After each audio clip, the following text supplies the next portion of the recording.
Welcome to all of you students, good morning to all of you. और जैसे ही बच्चे जुड़ते जाएंगे मैं यहाँ पे आगे के टॉपिक को तो साथ में लेके चलूँगा ही। और फिलहाल यहाँ पे आपको जो मैं दिखा रहा हूँ वो आप ध्यान से देखेंगे। एक टर्म्स है यहाँ पे, आप देख रहे हो कि ये टर्म्स है प्रेशर इन फ्लूइड। ठीक है, यहाँ पे ये मेंशन किया हुआ है प्रेशर इन फ्लूइड। तो जो प्रेशर इन फ्लूइड है उसको कैसे यहाँ पे हम लोग देखेंगे, क्योंकि अभी तक जो हमने प्रेशर के बारे में पढ़ा है वो प्रेशर हमारा था सॉलिड, जिसके लिए हमने फॉर्मूला भी यूज किया था P equal to F by. यहाँ पे प्रेशर इन फ्लूइड की बात हो रही है ना। और सॉलिड के लिए मैंने आप ये भी यहाँ पे ये आप देखो ये ब्लॉक्स है, तो ब्लॉक्स में जब यहाँ पे ब्लॉक की बात करें तो मैंने बताया था P equal to F by A, ये फॉर्मूला हमने यूज कर रखा है। और मैंने ये भी बताया था आपको कि अगर एरिया इंक्रीज होगी तो प्रेशर जो होगा वो डिक्रीज होगा, जैसा कि ये दोनों एक दूसरे के इनवर्स हैं। ठीक है, तो अब हमारे लिए बात आती है कि जैसे आप यहाँ पे देख रहे हो बताया गया है कि all liquids and gases are fluids. जो भी लिक्विड और गैस दोनों ही, ना कि सिर्फ लिक्विड और गैसेस सब दोनों ही फ्लूइड में आते हैं, है ना। तो a solid exert pressure on surface due to its weight. Similarly, fluid have weight and they also, अब अगले पेज में मैं देखूंगा कि क्या स्टेटमेंट लिख रहा है। यहाँ पे तो हमने देख लिया कि हमारे पास दोनों ही बातें ये कह रहे हैं कि भाई प्रेशर किस में होती है, सॉलिड एक्सर्ट करता है प्रेशर। यहाँ पे हमने ये देखा कि प्रेशर कौन एक्सर्ट कर रहा है, सॉलिड एक्सर्ट कर रहा है। तो ये देखो a solid exert a pressure किस पे, सरफेस पे, on a surface, किसके कारण, तो due to its weight.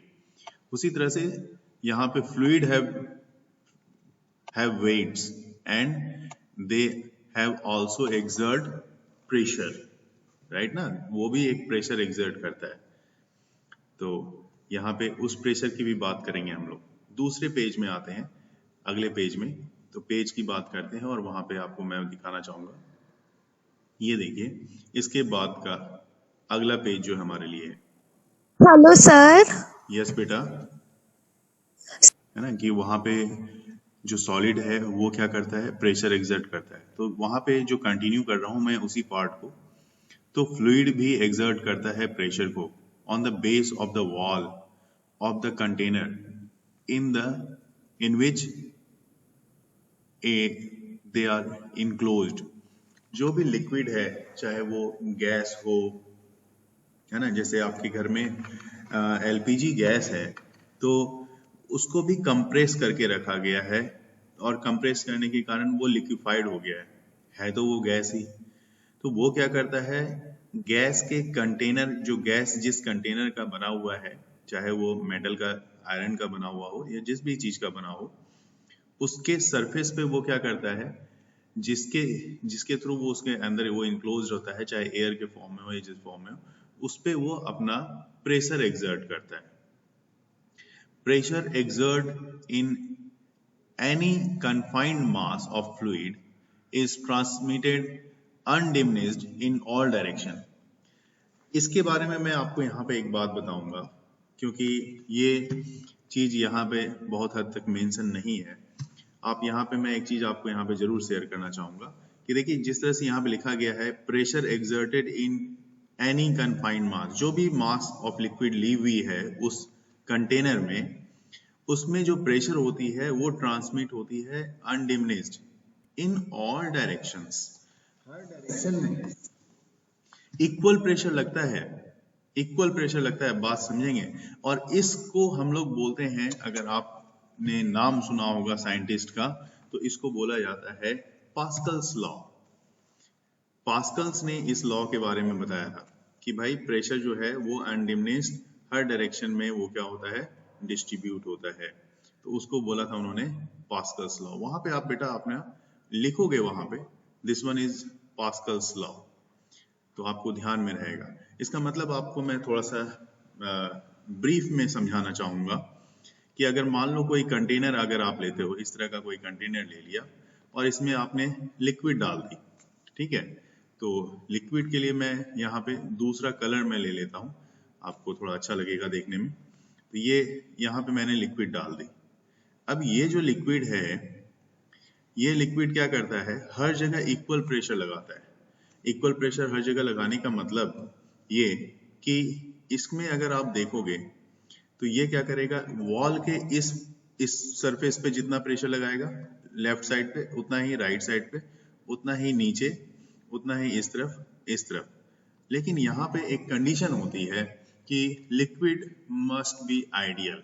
Liquid थोड़ी सी आइडियल होनी चाहिए, नॉन विस्कस होनी चाहिए। और पास्कल्स ने जो लॉ दिया था, इसके लॉ में एक और चीज मार्केबल थी, वो था इन्होंने ग्रेविटेशन को इग्नोर कर दिया। जहां ग्रेविटेशन नहीं लग रहा है, सिर्फ उसके उस कंडीशन में ये कंडीशन अप्लीकेबल होता है कि pressure exert transmitted undiminished in all direction। अब इसके बाद आप देखो 10.5.2 buoyancy। buoyancy तो बहुत सुना होगा घर में, जब अक्सर बच्चे फ्रेश होने के लिए जाते हैं, नहाने के लिए जाते हैं, तो वो बकेट में रखे हुए मग या जग को प्रेस करते हैं नीचे की तरफ पानी में जब वो नीचे की तरफ प्रेस करते हैं तो वो ऑब्जर्व करते हैं कि वो अपने आप ऊपर की तरफ, प्लास्टिक का मग या जग है तो अपने आप ऊपर की तरफ एक फोर्स लगाता है, ऊपर आ जाता है। अगर आप पानी में जग या मग को उल्टा करके डालते हो तो क्या होता है, अपने आप वो ऊपर की तरफ आ जाता है। मतलब लगता है जैसे पानी के अंदर से किसी ने फोर्स लगाया हो और फेंक रहा हो ऊपर की तरफ, हमारी तरफ। होता है ना। तो यहाँ पे ऐसी ही बात है यहाँ पे, और इस बात को हम यहाँ समझेंगे buoyancy के सेंस में। buoyancy इस इनफैक्ट हमारे लोकल लैंग्वेज में, इसको हिंदी में अगर आप बोला जाए तो एक उत्प्लावन बल होता है, जो कि ऊपर की तरफ जो आप जिस तरह वेट काम करता है, बॉडी का वेट काम करता है, उसके अगेंस्ट ये काम करता है, उसको buoyancy बोलते हैं। तो have you ever had a swim in a pool? Swimming pool में आपने स्विमिंग की है क्या? फेल्ट लाइटर, वहां पे आप ये महसूस करोगे जितना वेट आपका एक्चुअल वेट है, जैसे सरफेस पे आप चलते हो तो जो वहां पे वेट होती है उसके रिस्पेक्ट में स्विमिंग जब आप करते हो तो वहां पे आपका वेट कम होगा। आप सोचोगे वहां पे अपना वेट कैसे करें, तो मैं एक एग्जांपल आपको देता हूँ। मान लो आप अपने भाई को इस तरह से अपने गोद में उठाए हुए हो, भाई बहन जिसको उठाए हुए हो गोद में, और उसी को आप जहाँ पे स्विमिंग करते हो तो वहां पे आप हाथ में थोड़ा सपोर्ट, हल्का सपोर्ट देके उठाओगे तो फोर्स ज्यादा नहीं, हल्का कम, बिल्कुल कम फोर्स लगता है और वो वाटर के सरफेस पे आराम से स्टे कर सकता है। इसका मतलब क्या हुआ? इसका मतलब है कि ऐसा तो नहीं कि भाई का वेट कम हो गया, जी नहीं, वहां पे वाटर उसके वेट के अगेंस्ट फोर्स लगाता है, जिसके कारण कि हमें वहां पे उसको होल्ड करने के लिए कम फोर्स लगानी पड़ती है। तो have you ever drawn water from a well and felt that the bucket of water is heavier when it is out of water? जैसे ही पानी से बाहर निकलता है बकेट, आपने कुएं से, तो अब तो कुआं रहा नहीं कहीं पे जहां आप पानी निकालने का काम करोगे, लेकिन अभी भी कुछ लोगों के गांव में जहां कुएं हैं, वहां पे जब लोग पानी भरते हैं तो बाल्टी को जैसे ऊपर की तरफ खींचा जाता है तो उस समय उसका वेट ज्यादा हो लगता है हमें। लेकिन वही जब पानी में वो बाल्टी होता है, जब पूरा, बेशक वो पानी से पूरी भरी हुई बाल्टी हो, लेकिन पानी के अंदर होता है तो हमें उसका वेट कम लगता है। तो ये भी एक लाइफ का एक्सपीरियंस हो सकता है। Have you ever wondered why a ship made of iron and steel does not sink in the sea water? अब देखिए, हालांकि इतनी बड़ी बड़ी शिप हैं, है ना, वाटर में, वो भी मेटल की बनी हुई है, ऐसा नहीं कंप्लीटली वुड की बनी हुई है। वुड होता तो मैं एक मानता कि भाई वुड तो लकड़ी है, वो वाटर के लेवल पे फ्लोट कर सकता है। लेकिन यहाँ पे क्या बात हो रही है? बात हो रही है क्या कि आप किसकी बात कर रहे हो? आप बात कर रहे हो मेटल और स्टील से बने शिप की, जिसको वाटर पे वो बड़ा आराम से सी पे वो वाटर पे आराम से चलता है, तो हमें लगता है कि जैसे कि ये क्यों नहीं डूब जाता, ये इतना बड़ा कैसे फ्लोट कर रहा है। तो वहां पे भी फोर्स ऑफ बॉयंसी लगती है, क्योंकि देखिए एरिया जहां बढ़ेगी वहां उसका प्रेशर कम हो जाता है। But whether the same amount of iron and steel in the form of sheet would sink, और सेम अमाउंट का अगर देखो यहाँ पे शिप, और ये तो आपने बना दिया, बोट बना दिया, शिप बना दिया, ये जो भी चीज आप बना रहे हो तो वो सिंक नहीं करता। लेकिन अगर डायरेक्ट आप स्टील या मेटल की कोई चीज आप पानी में डाल के देखो, तुरंत डूब जाएगा। तो भाई उसी की आप शिप बना रहे हो, वो नहीं डूब रहा, और मेटल या स्टील की कोई भी चीज जो भी स्टील की है या आयरन की, वो डूब जा रहा है, ऐसा क्यों है? ये सारे सवाल यहाँ पे हमारे लिए बहुत जरूरी हैं, इनको समझना हमें बहुत इंपॉर्टेंट है। These questions can be answered by taking buoyancy in consideration. हमें हमेशा इस चीज को ध्यान में रखना पड़ेगा। इसका एक कॉमन आंसर है, क्या है वो आंसर? बुआइंसी। इसका मतलब है कि उस पे बुआइंट फोर्स लग रहा है।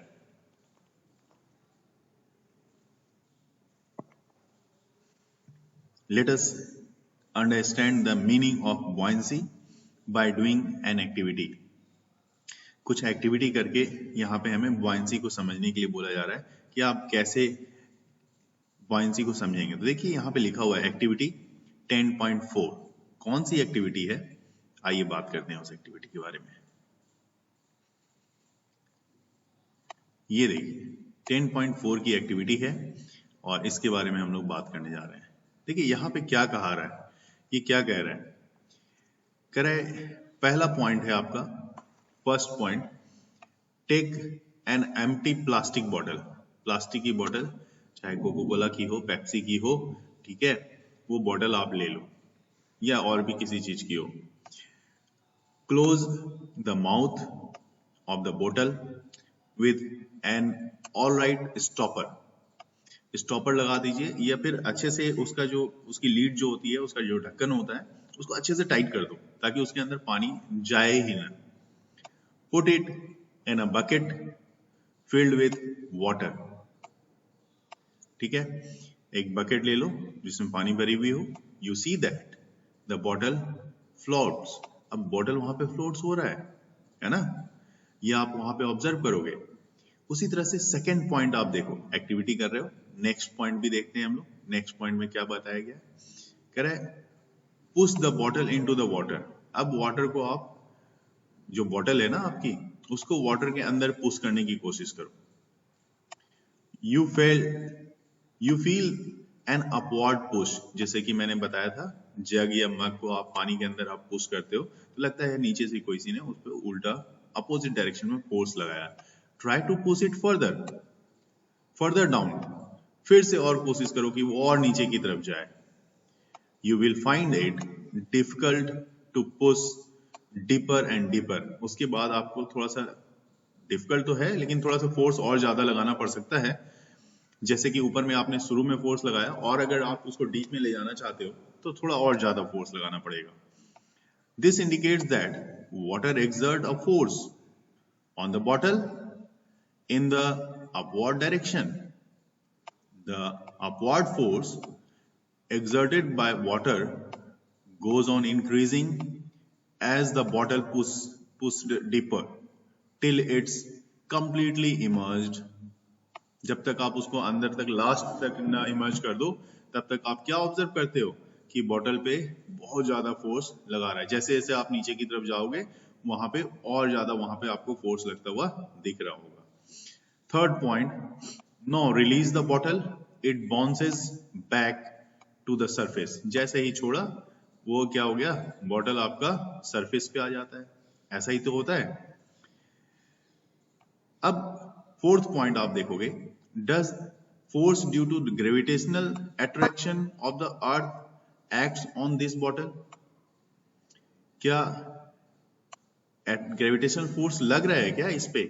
पहला सवाल यहाँ पे पूछा गया है, हमारे पास क्वेश्चन मार्क लग जाता है यहाँ पे कि ग्रेविटेशन फोर्स लग रहा है क्या? If so Why doesn't it bottle stay immersed in the water? अगर ऐसा होता तो वाटर बॉटल तो जो हमने लास्ट उसके डिप लास्ट पॉइंट तक हमने डिप किया है तो वाटर इमर्ज होके वहीं पर रह जाता और उसके बाद रिलीज करने पे वो ऊपर नहीं आता। How can you immerse the bottle in the water? कैसे आप, अगर आपको बोला जाए कि बॉटल को इमर्ज करके ही छोड़ दो वाटर के अंदर तो कैसे रखोगे आप? ये सारे सवाल अब यहाँ पे हमारे पास आ जाते हैं। तो देखिए अब आप यहाँ पे देख सकते हो, by the water on bottle is greater than its weight। ये therefore it rises up when released। अब देखिए यहाँ पे मैंने आधा वहां पे जो वर्ड था उसको भी मैं यहाँ पे ऐड करके फिर आगे आपको बताऊंगा। अभी यहाँ पे और भी पॉइंट्स हैं, उसके बाद वो रह गया है हमारा। देखिए ये लास्ट जो हमारा पॉइंट्स है इसलिए वो वहां पे कंटिन्यू नहीं हो पाया। तो पेज नंबर 140 में है हम लोग और यहाँ पे आप देखो, the force due to gravitational attraction of the earth acts on the bottle in the downward direction. So the bottle is pulled downwards, but the water exerts an upward force on the bottle. Thus the bottle is pushed upward. We have learned that weight of an object is the force due to gravitational attraction of the earth. When the bottle is immersed, the upward force exert, है ना, ऊपर की तरफ force लगा रहा है, कौन लगा रहा है? वाटर लगा रहा है। Upward force exert by the water, अब ये क्लियर है, by the water on the bottle is greater than its weight। मतलब आपका बॉटल जो है वो तो नीचे की तरफ फोर्स लगा रहा है। अगर मैं कहूं यहाँ पे ये बॉटल है आपका तो ये नीचे की तरफ तो इसका वेट लग रहा है ना, लेकिन इसके वेट से ज्यादा फोर्स इफेक्टिव है कौन सा? बॉयंस फोर्स। FB से मैं लिख देता हूँ, ये बॉयंस फोर्स इससे ज्यादा इफेक्टिव है। इसलिए ये क्या कर रहा है, ये बॉयंस फोर्स इसके वेट को भी ऊपर उठा के फेंक दे रहा है कि जाओ भाई ऊपर, मुझे यहाँ इसको रखना ही नहीं है। तो ये ऊपर की तरफ आ रहा है। To keep the bottle completely immersed, अगर आप चाहते हो बॉटल कंप्लीटली उसी में डूबा हुआ रहे लास्ट बॉटम सरफेस पे, है ना, तो उसके लिए आपको क्या करना पड़ेगा? The upward force on the bottle, जो ऊपर की तरफ फोर्स लग रहा है, ये buoyancy force due to water must be balance. ठीक है, मस्ट बी बैलेंस मतलब दोनों फोर्स अगर बराबर हुए तो ये यहाँ पे रहेगा नीचे में, अदरवाइज ये ऊपर आ जाएगा क्योंकि बॉइंट फोर्स ज्यादा हो रहा है। This can be achieved by an external applied force acting downwards. This force must at least be equal to the difference between the upward force and the weight of the bottle। अब मेरी बात को समझना, यहाँ पे कुछ calculation की topic है। ये जो बोला जा रहा है, जैसे मैंने बोला कि जो mg है, mg मैंने जो वेट लिया है बॉडी का, ये इसको किससे लिखा आपने? mg। और मैंने क्या बोला? mg इक्वल टू क्या हो गया? बॉइंट फोर्स fb। इसका मतलब डिफरेंस जो होनी चाहिए mg और fb को अगर आप लेफ्ट साइड में इधर लेके आओगे तो ये निगेटिव में हो जाएगा, minus fb। This must be equal to 0। इसी को यहाँ पे लैंग्वेज में बोला गया है, इस दोनों का डिफरेंस। देखिए यहाँ पे मैं फिर से इस चीज को यहाँ पे मार्क करके आपको बताना चाहूंगा ताकि क्लियर हो जाए आपको। ठीक है, देखिए, this force must at least be equal to the difference between upward force, ये देखो upward force आपका कौन है? तो upward force buoyant force है, ये upward force and the weight of the bottle, ये दोनों का डिफरेंस होता है और यही होना चाहिए। अब डिपेंड करता है कि अगर कुछ वैल्यू मिल रही है यहाँ पे तो वेट ज्यादा है, और अगर निगेटिव वैल्यू मिल रही है तो buoyant force आपका ज्यादा है। ठीक है, नेक्स्ट आप देखो, the upward force exerted by water on the bottle is known as, क्या बोलोगे इसको? अपथ्रस्ट। ये आपका अपथ्रस्ट माना जाएगा। ठीक है, तो अपथ्रस्ट, या फिर इसको आप buoyant भी बोलते हैं, buoyant force। तो in fact all objects experience a force of buoyancy when they are immersed in liquid या fluid। हर कोई इस तरह का फोर्स एक्सपीरियंस करता है। The magnitude of this buoyant force depends of the density of the fluid। ये density of fluid पे depend करता है। अब मैं आपको एक एग्जांपल बताना चाहूंगा। मेरा एक एक्सपीरियंस है। एक बार एक स्कूल में एक फिजिक्स के ही टीचर आए, उन्होंने अपना डेमो दिया और उसमें उन्होंने क्या हुआ, उस ड्यूरेशन में उन्होंने क्या की, बहुत सारे चीजों को उन्होंने मंगवा लिया। जैसे कि उन्होंने मंगवाया अलग वेराइटीज ऑफ फ्रूट्स मंगा लिए, ठीक है, वेराइटीज ऑफ वेजिटेबल्स मंगा लिया। उसके अलावे बहुत सारी चीजें जैसे मेटल की चीज मंगा ली, ठीक है, बहुत सारी चीजें मंगा ली। उसके बाद उन्होंने क्या किया, मुझे लगा कि बहुत बड़ा चीज होने जा रहा है, तो मैं वॉच कर रहा था तब तक कि पता नहीं आज क्या देखने को मिलेगा, कुछ खाने पीने को भी शायद मिल जाए। लेकिन थोड़े समय के बाद जब मैंने देखा, तो जब वो आए तो उन्होंने एक बकेट मंगवाया और बकेट में पानी डाला और पानी डाल के वन बाय वन वो वेजिटेबल्स, ऊपर में उन्होंने सारे वेजिटेबल्स का नाम लिखा या फ्रूट्स जो भी थे, जैसे बनाना था, एप्पल था और वेजिटेबल्स थे, है ना, तो वो सब का नाम लिखा और उसके बाद वन बाय वन उस वेजिटेबल्स को उसमें डालते चले गए। तो उसमें उन्होंने कहा कि देखो भाई, ये कौन सा सिंक हो रहा है इसमें और कौन सा सिंक नहीं हो रहा। तो हमने कहा कि जी, उन्होंने एक लिस्ट बना दी बोर्ड पे जो लिस्ट बनी उसमें लिखा गया सारे फ्रूट्स का नाम और उसमें लिखा गया सिंक हो रहा है तो टिक कर दिया, सिंक हो रहा है, नहीं हो रहा तो उसमें टिक कर दिया। ऑब्वियस सी बात है, मोस्टली वेजिटेबल्स या फ्रूट्स तो सिंक होंगे नहीं, लेकिन मेटल की जो चीज उन्होंने डाली वो सिंक हो गया।